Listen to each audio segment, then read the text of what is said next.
یہ جو بات چیت ہوئی ہے اس کا جو ایجنڈا ہے اس نے طالبان نے سیٹ کیا. طالبان نے کہا ہم نے اور کچھ نہیں بات کرنی ہے، پہلے ہم بات کریں گے آپ کا نکلنا، امریکن فوج کو نکلنا. تو اس ایک قسم کی خاصی فتح ہوئی ہے طالبان کی کہ وہ کابل حکومت کو، امریکہ کو نے یہی کہا ہے کہ یہ پہلا اول نمبر 1 ہے.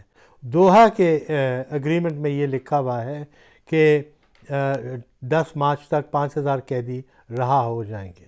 مگر ایک اور بیان ہوا ہے کابل سے، اشرف غنی نے کہا کہ سوال ہی پیدا نہیں، میں کسی کو نہیں رہا کروں گا. یہ جھگڑا چلے گا کچھ عرصے تک، پھر میرے خیال میں کمپرومائز ہو جائے گا. کمپرومائز ایسے ہی ہوگا کہ اشرف غنی کو مجبور کیا جائے گا کہ آپ اگر 5,000 نہیں تو 500 قیدی ریلیز کر دیں گے، اور طالبان کے اوپر پریشر آئے گا کہ آپ اب یہ مان لیں ابھی تک، اور 500 یا 2,000 اور آگے جا کے ریلیز ہو جائیں گے.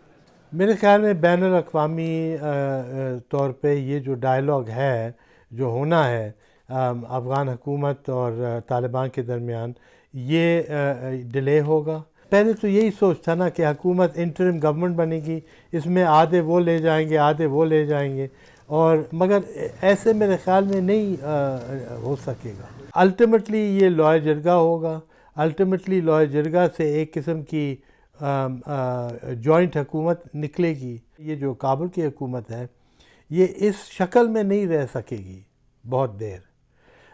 یا تو اشرف غنی صاحب کو استعفیٰ دینا ہوگا اور ایک جینیونلی نیوٹرل گورنمنٹ آئے جو طالبان بھی قبول کرے اور کابل بھی قبول کرے اور کابل کے جو سیاستدان قبول کریں.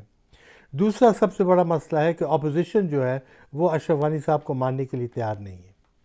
تو جب طالبان ایک اکٹھے ہو کے نیگوشیٹ کریں گے، کابل حکومت جو ہے وہ اکٹھے ہو ہی نہیں سکتے.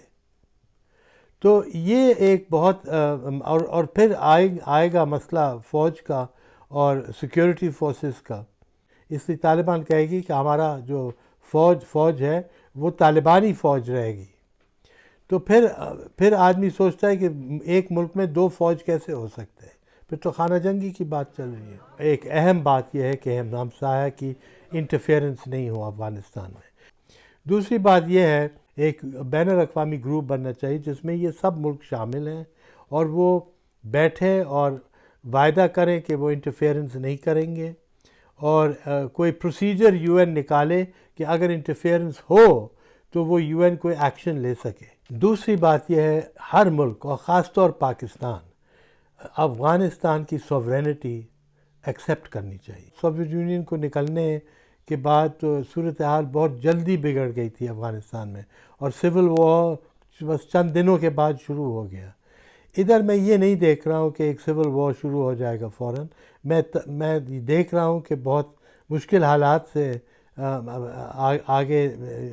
آگے آئیں گے، اور اب دیکھنا ہے یہ ہے کہ وہ کمپرومائز ہو سکتا ہے یا نہیں.